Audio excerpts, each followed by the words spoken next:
오늘 주시는 하나님의 말씀은 요한일서 3장 16절로 24절 말씀입니다. 요한일서 3장 16절로 24절 말씀, 우리 교독으로 함께 봉독합니다. 그가 우리를 위하여 목숨을 버리셨으니 우리가 이로써 사랑을 알고 우리도 형제들을 위하여 목숨을 버리는 것이 마땅하니라.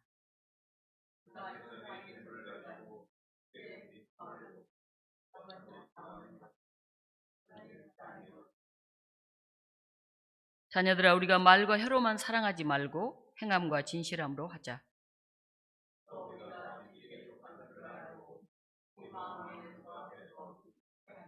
이는 우리 마음이 혹 우리를 책망할 일이 있어도 하나님은 우리 마음보다 크시고 모든 것을 아시기 때문이라.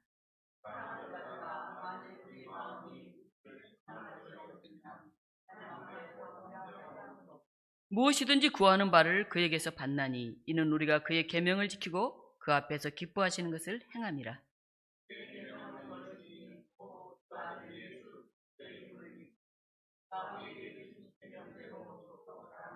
함께 읽습니다. 그의 계명을 지키는 자는 주 안에 거하고 주는 그의 안에 거하시나니 우리에게 주신 성령으로 말미암아 그가 우리 안에 거하는 줄을 우리가 아느니라. 아멘. 행함과 진실함의 사랑이라는 제목으로 말씀을 증언합니다. 가정의 달 5월입니다. 행복한 가정을 꿈꾸는 사람들은 무엇을 준비할까요? 여러 가지가 있겠지만 누가 뭐라 해도 사랑이 있는 가정일 것입니다. 오늘 요한은 서로 사랑하라 그렇게 말합니다. 우리가 생각하는 가족들 간의 사랑을 넘어서 이웃 사랑을 강조하고 있습니다. 17절에 보면 이 세상의 재물을 가지고 형제의 궁핍함을 보고도 도와줄 마음을 닫으면 하나님의 사랑이 어찌 그 속에 거하겠느냐 이렇게 말합니다. 사도 요한은 생활에서 충분히 실행될 수 있는 구체적인 사랑의 예로 최소한의 생활조차 어려운 그런 사람을 도와주는 것, 이것을 제시하고 있습니다. 어려운 형제자매를 보고도 그 궁핍함을 도와주지 않는다면 사람은 입으로는 하나님의 사랑을 말한다 해도 하나님의 사랑 안에 있는 자가 아니다라고 합니다. 이어서 18절에 자녀들아, 우리가 말과 혀로만 사랑하지 말고 행함과 진실함으로 하자. 말과 혀, 즉 입술로만 사랑하지 말라는 뜻입니다. 단지 입술로만이라고 하는 그런 시가 하나 있는데요. 제가 한번 읽어보겠습니다. 너희는 나를 주인이라 부르면서도 나의 말에 순종치 않았고 너희는 나를 빛이라 부르면서도 나를 찾지 않았고 너희는 나를 길이라 부르면서도 그대로 걷지 않았고 너희는 나를 생명이라 부르면서도 나를 소망하지 않았고 너희는 나를 지혜라 부르면서도 나를 따르지 않았고 너희는 나를 애인이라 부르면서도 나를 사랑하지 않았고 너희는 나를 부하다고 하면서도 내게 요구하지 않았고 너희는 나를 영원하다고 하면서도 나를 구하지 않았고 너희는 나를 자비롭다고 하면서도 나를 신뢰하지 않았고 너희는 나를 고귀하다고 하면서도 내게 예배하지 않았다. 굉장히 우리 마음에 무엇인가 울림을 주는 그런 시입니다. 말과 혈로만 사랑하지 말고 행함과 진실함으로 하자. 행함은 실천하는 사랑을 말합니다.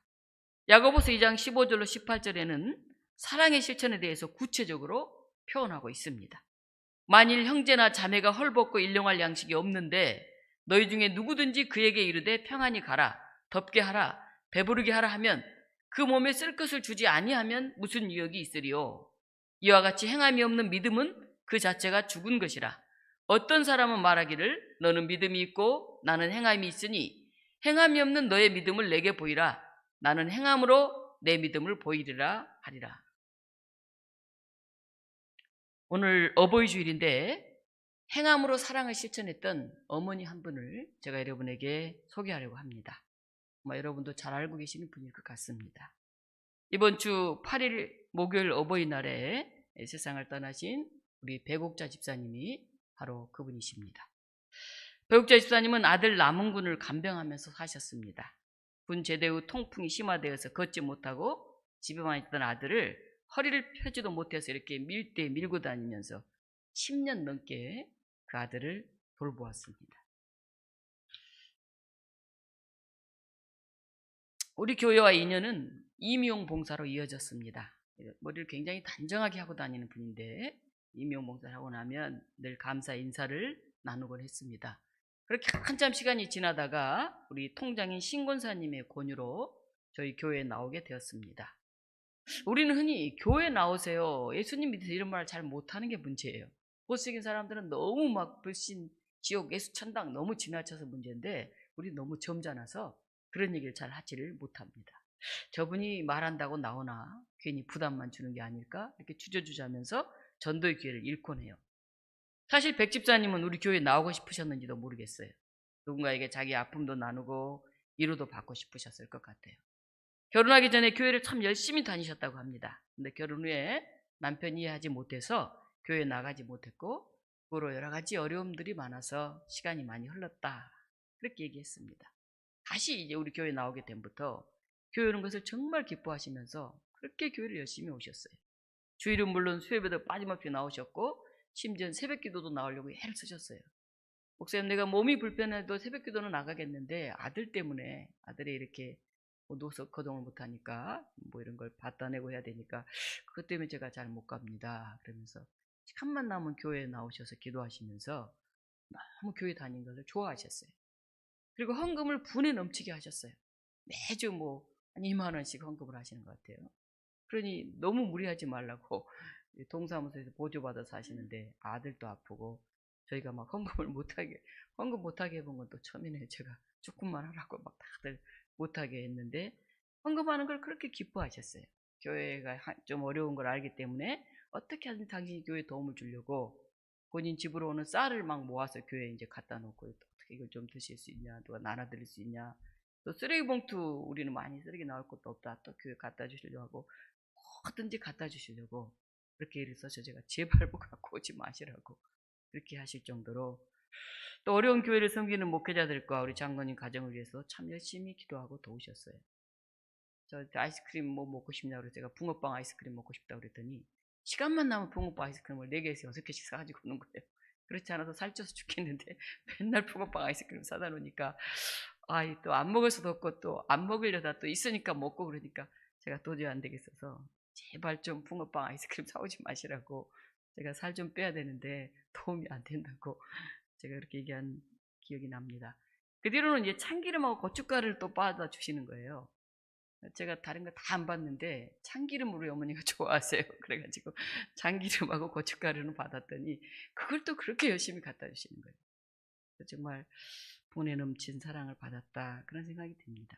외국 집사님 지하에 사시고 그런데도 마음이 늘 부유한 분이셨어요. 씀씀이가 참 크고 마음이 부자해서 늘 나누려고 했던 그분을 기억합니다. 그런 분이 있으면 교회가 풍성해져요. 뭐 돈이 많아서 뭐 수천만 원에서 풍성해진 게 아니라 그 어려움 속에서 나누는 사람들로 인해서 교회는 풍성해집니다. 교육자 집사님이 아들 사랑에 참 마음이 숙연해지곤 했는데요. 한편은 너무 힘드셨던가 봐요. 헉헉거리면서 그냥 이렇게 올라와서 교회에서 저를 보더니 눈물을 글썽이면서 얘기하더라고요. 목사님 너무 힘이 드네요. 그래서 제가 먼저 가면 혼인은 어떡할까 이렇게 걱정을 하시더라고요. 그게 너무 마음이 아프게 남았어요. 병원에 가서 아무리 치료해도 차도가 없어서 아들이 병원에 가려고 하질 않아요. 근데 하루는 아들이 정신 잃고 쓰러지는 바람에 119 가서 병원으로 실려갔어요. 그래서 이제 그 병원 바로 옆에 있는 강북 삼성병원에서 전체적인 검진과 치료를 받았죠. 그때 안 가려고 해서 못 데려갔는데, 그래서 이제 경과가 참 좋아서 퇴원을 앞두고 있었는데 갑자기 합병증으로 인해서 지난 7월에 하나님의 부름을 받았어요. 그래서 그때 보니까 집에 절대 못 오게 해가지고 아들이 사람 만나는 거 부담스러워서 그때 비로소 봤는데 순하게 생겼고 체격도 좋더라고요. 그 큰 아들을 어떻게 이렇게 들치고 이렇게 했을까, 허리도 불편하신 분이, 그 생각을 했습니다. 우리 교회에서 거기 그때도 아들 죽고 나서도 우리 조 목사님과 굉장히 애를 쓰셨는데 빈소를 얻지 못해서 우리 교회에서 이제 우리가 장례 예배를 드렸던 그런 기억이 납니다. 그대로 백 집사님이 자꾸 아프셨어요. 첫째 뭘 드시질 않아요. 입맛이 없어서 먹지를 못하시는 거예요. 그러더니 뭐 못 먹으면 사람이 어떻게 해요? 몸이 아프고 힘이 없죠. 걷지를 못하죠. 교회를 나오지 못했어요. 너무너무 오고 싶어 하니까 딸이 겨우 그냥 어머니 이렇게 밀고 여기 오면 예배 끝나면 또 우리 조 목사님이나 김문철 집사님 집에 모셔서 이렇게 오기도 하고 못 오기도 하고 하시다가 진통이 너무너무 심해서 다리가 아파서 일산백병원에 입원하셨는데 온몸에 아주 병덩어리여서 어떻게 손을 댈 수가 병원에서 없다고 해서 그래서 백병원에서도 음식을 못 드시니까 이대로 놔두면 식사를 못하면 사람이 이제 돌아가잖아요. 그래서 생각은 멀쩡하니까 할 수 없이 코를 뚫으셨어요. 코로 미움 같은 것을 이렇게 넘기면서 버티셨는데 도저히 손 쓸 수가 없다고 병원에서는 가까운 곳으로 이제 서대문 중앙요양병원으로 옮기셨습니다.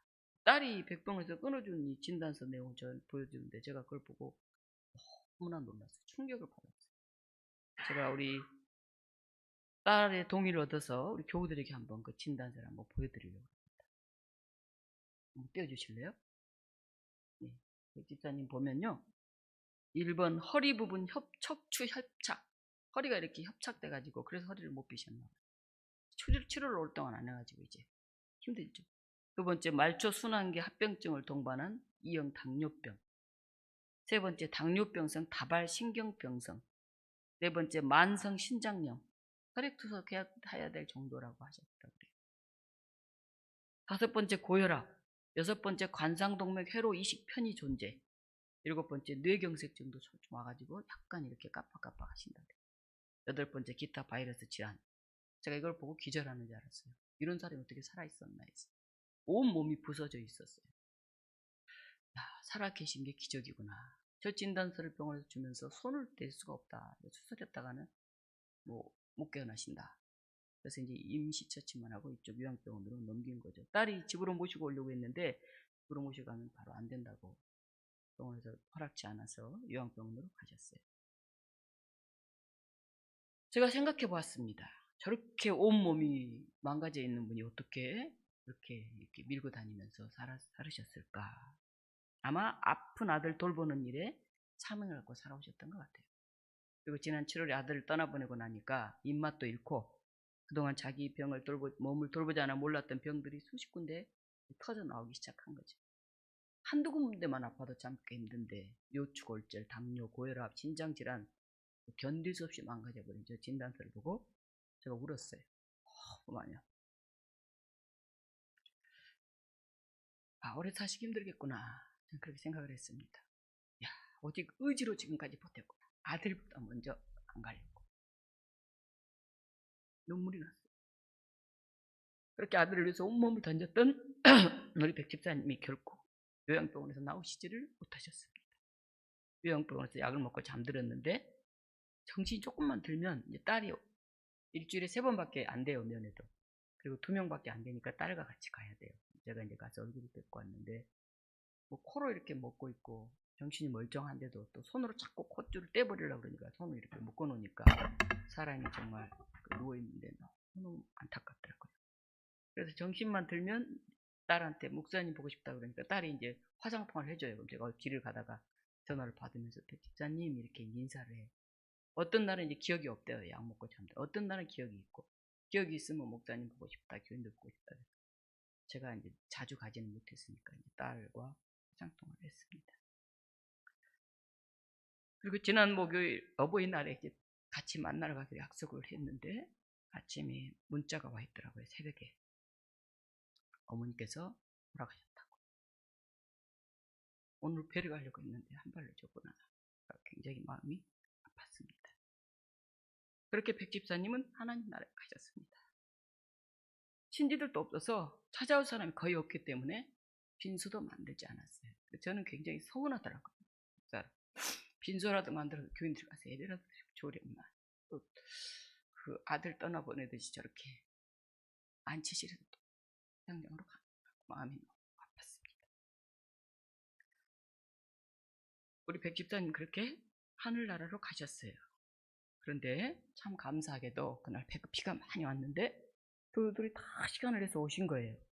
그래서 우리 집사님 가시는 길을 다 배웅을 해준 거예요.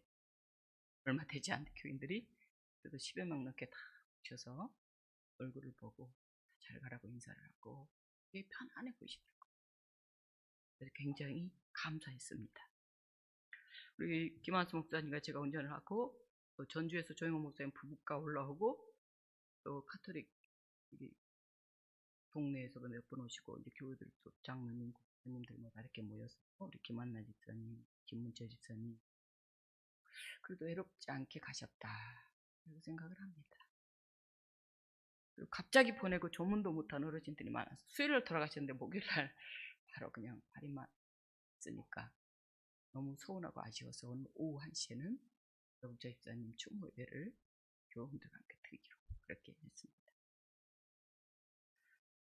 여국자 집사님 보면서 어머니의 사랑을 봅니다. 어머니의 사랑 이런 것이다 하는 걸 봅니다.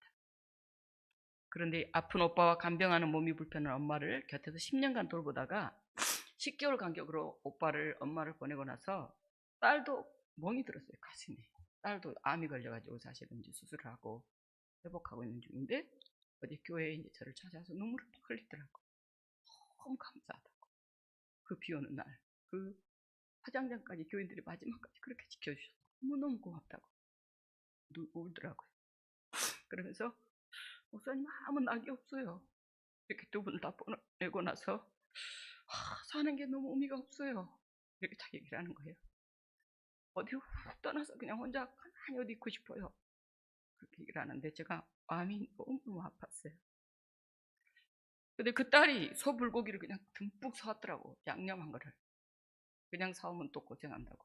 그 나물을 서너 가지 종류 또 사왔어요. 또 떡을 하셨어요. 그것도 좀 마음이 제가 아팠습니다. 사실은. 그리고 또 오더니 저에게 봉투를 하나 내놔요. 목사님 이걸로 필요한 거 쓰세요. 어머님 다 뒷정리하고 보니까 어머님이 이렇게 저렇게 남겨놓은 돈들이 있어서 제가 챙겼더니 200만 원이나 있는 저를 작았지만 저한테 목사님이 좋은 데 쓰세요 하고 저를 주시는 거예요. 제가 깜짝 놀랐어요. 저한테 200만 원 돈 줘본 사람은 없어요. 지금까지 목회하면서 20만 원 받아봤지만은 제가 그걸 받겠습니까? 이거 받을 수가 없다 그랬더니 아니 목사님은 제게 아니고요. 엄마 거예요. 엄마가 남긴 건데 엄마가 제일 좋아하셨던 교회 목사님한테 드린 거예요. 목사한테 드린 건 아니다. 그건 하나님께 헌금을 하는 거다. 아니 교회 헌금하면 목사님이 다 갖고 쓰는 거 아니에요? 딸이 그러더라고요. 그래서 제가 웃으면서 그렇지 않고 교회 헌금하면 재정부장님 우리 교회는 장로님이신데 재정부장님 걸 다 모아서 집계하고 어디다 될 건지 다 정하고 그래서 하는 거지 목표가 다 갖고 쓰는 게 아니다. 이거는 헌금하겠다. 그랬더니 또 봉투를 하나 또 내놓는 거예요. 목사님 교회에서 얼마 전에 부활절 잔치가 있었다면서요. 그 큰 잔치라면서요, 교회에서는. 근데 그때 헌금했어야 되는데 못했으니까 그 배옥자 집사님 병상에서 얘기를 하신 것 같아요. 부활주일인데 헌금해야 되는데 가야 되는데 그러실 것 같아요. 또 거기 배옥자 집사님 또 자기 이름 딱 써서 봉투를 보내는 거예요. 2개 봉투를 내놨어요. 이제 마음이 아파서 기도해주고 그렇고 끊고 눈물을 흘렸습니다. 그랬더니 조금 후에 다시 왔어요. 한 10분 후에 또 왔어요. 또 왜 왔냐고 그랬더니 봉투를 또 하나 내놓는 거예요. 이거는 목사님하고 부목사님 수고하셨으니까 저는 그거 제가 200만 원 드리면 목사님 알아 다 쓰는 줄 알았는데 교회 헌금한다 그러니 이걸로 그래도 차비라도 좀 하셔야 또 냈는데 제가 안 받는다 그랬어요.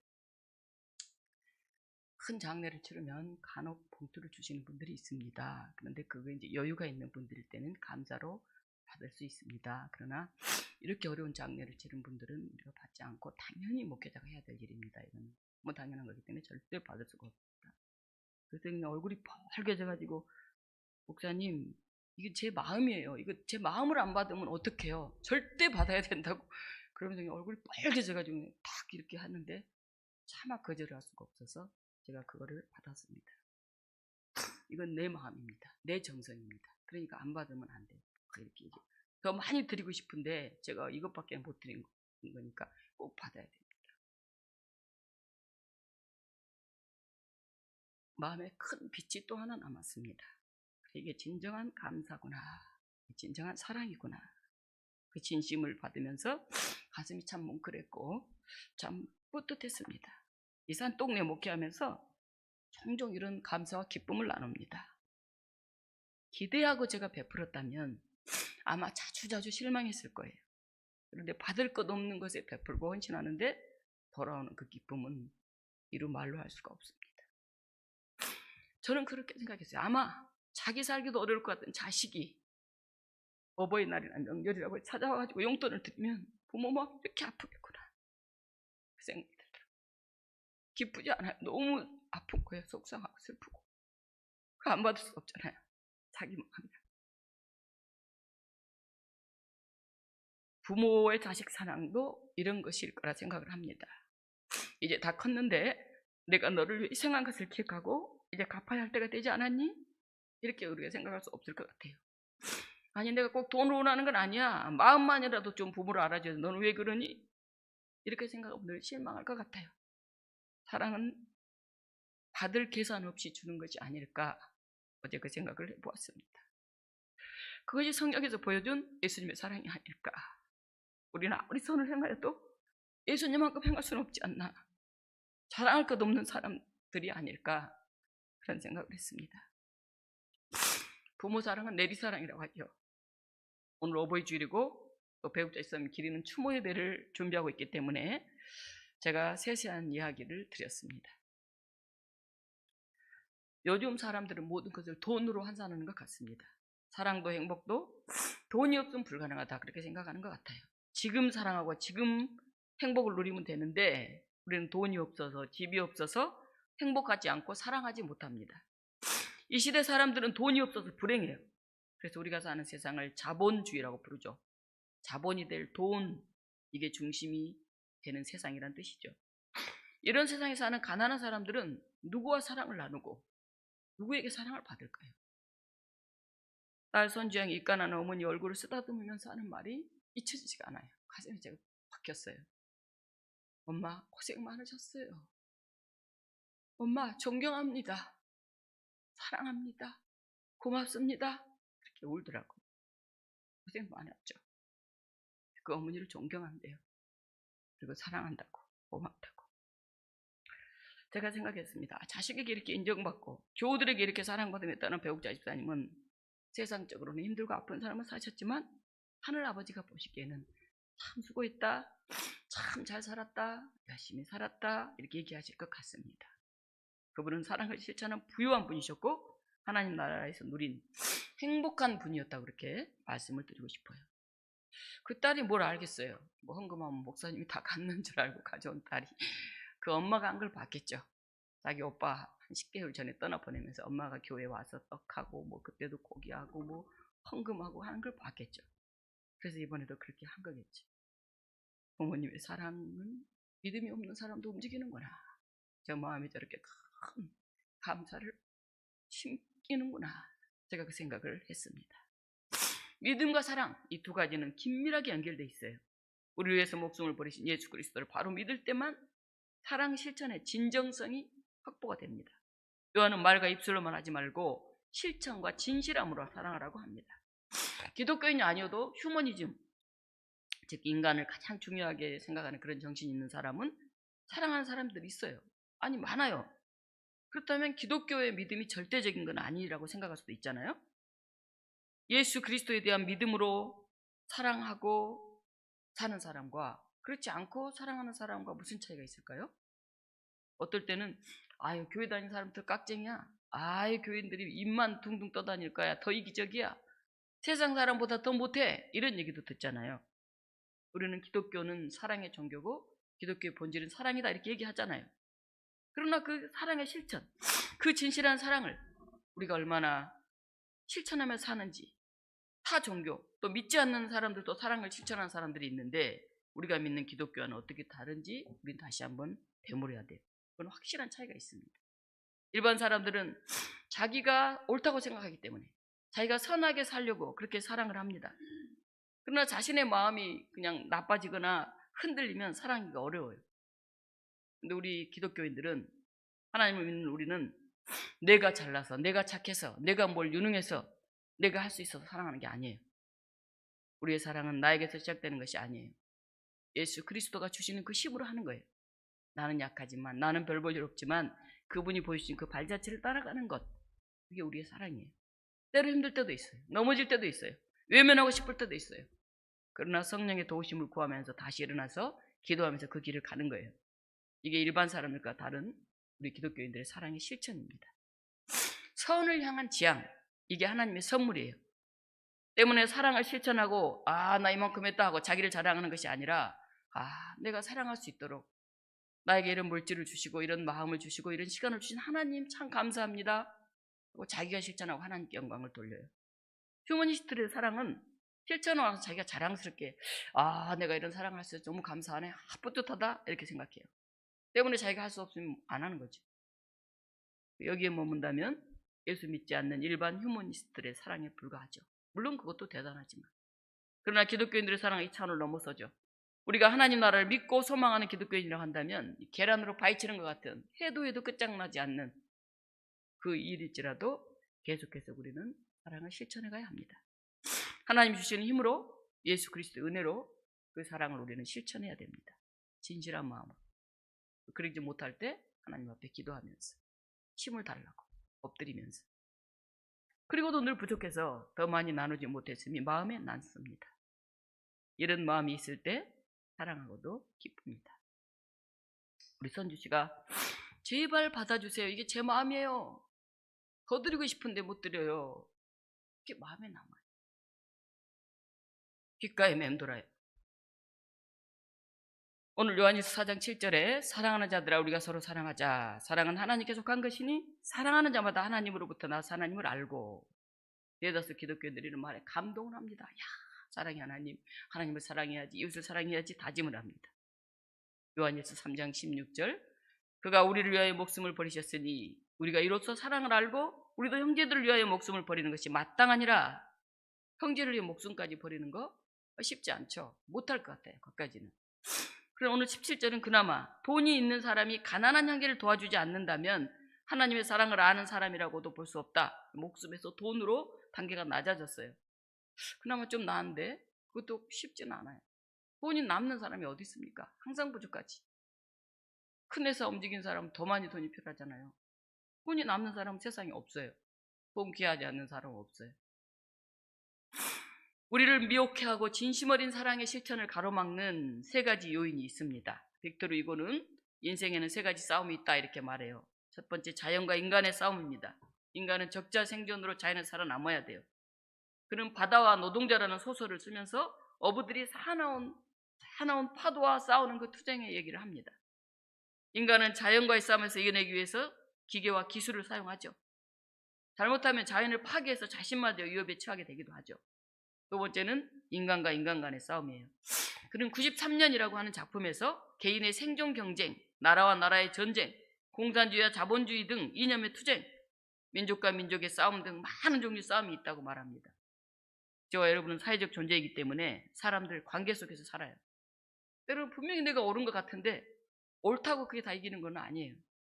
그래서 우리가 굉장히 고뇌할 때가 많죠. 세 번째, 가장 중요한 싸움은 자기와의 싸움이에요. 빅토르 이고는 레미제라블을 통해서 인간의 마음속에 벌어지고 있는 선을 향한 자아, 이기심을 만족시키는 자아, 그 내적 투쟁을 기록을 합니다. 선한 장발장과 악한 장발장이 싸우는 그런 내적 갈등을 잘 보여주고 있어요. 우리의 마음은 선적 지향과 이기적 지향의 싸움터입니다. 이 두 가지 싸움이 저라고 목사라고 해서 영원히 선적 지향만 있는 게 아니에요. 이기적인 마음이 들 때가 있죠. 우리가 그리스도 안에서 성령의 이끄심을 구하는 사람은 선적 지향을 가지고 살아갑니다.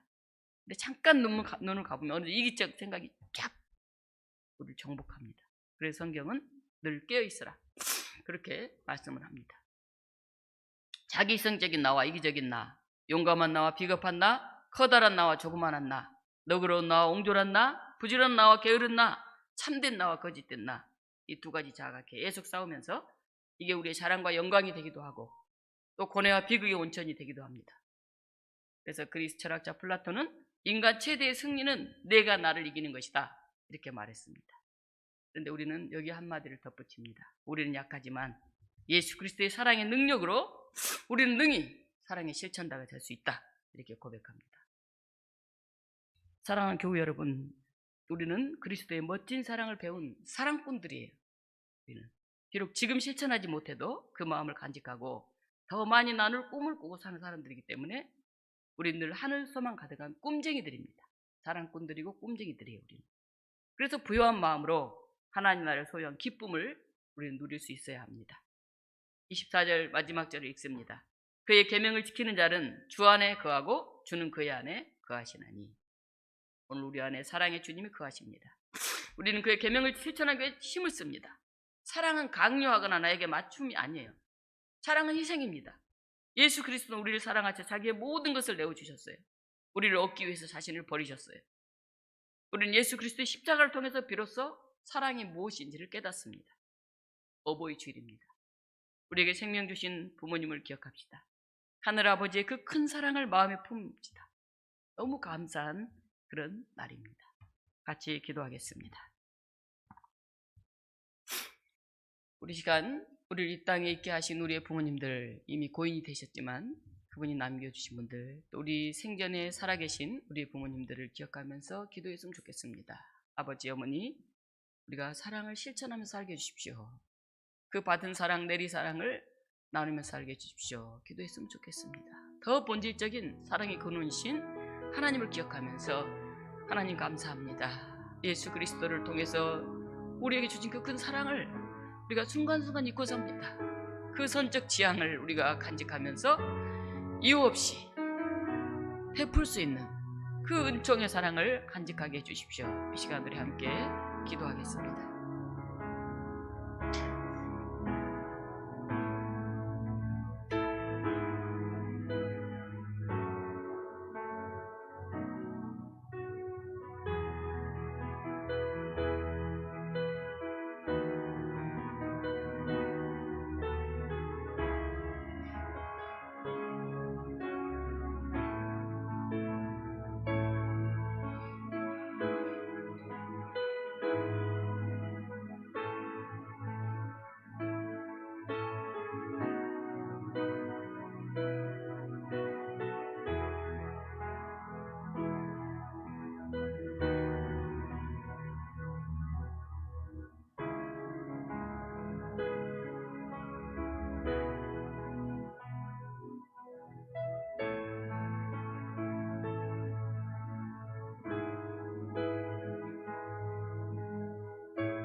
생명의 하나님 감사드립니다.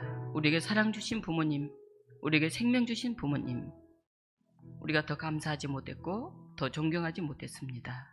우리의 부족함을 용서하여 주시옵소서. 우리의 사랑 나눔의 모습을 통해서 우리의 자녀들이 사랑꾼이 되게 하시고 하늘 아버지의 사랑을 느낄 수 있는 우리의 후손들이 이 교회에, 이 나라에, 이 사회에 가득하게 하여 주시옵소서. 감사드리며 예수 그리스도 이름으로 기도하옵나이다. 아멘. 찬송가